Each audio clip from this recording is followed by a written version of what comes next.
Bapak Gufron. Yo, yo.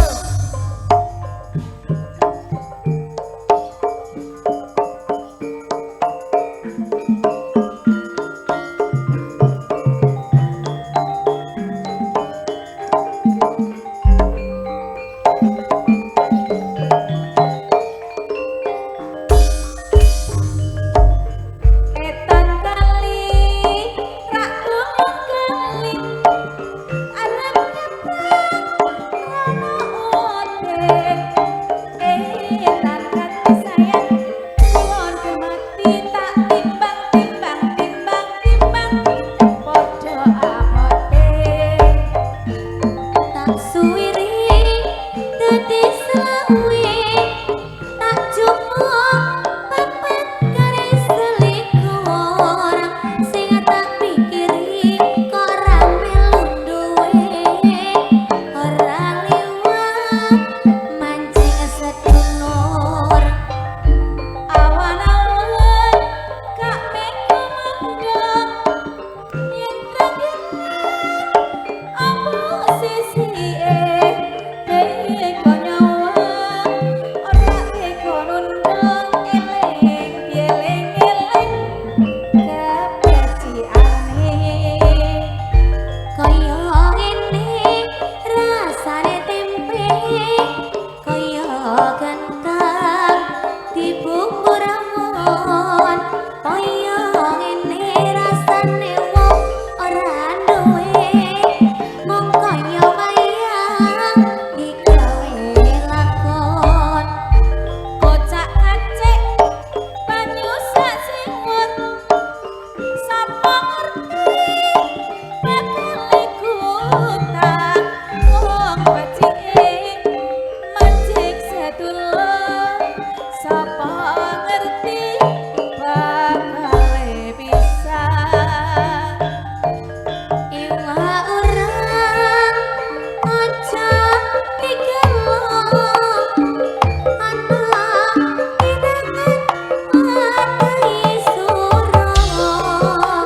blancone kurang lemes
suka sih.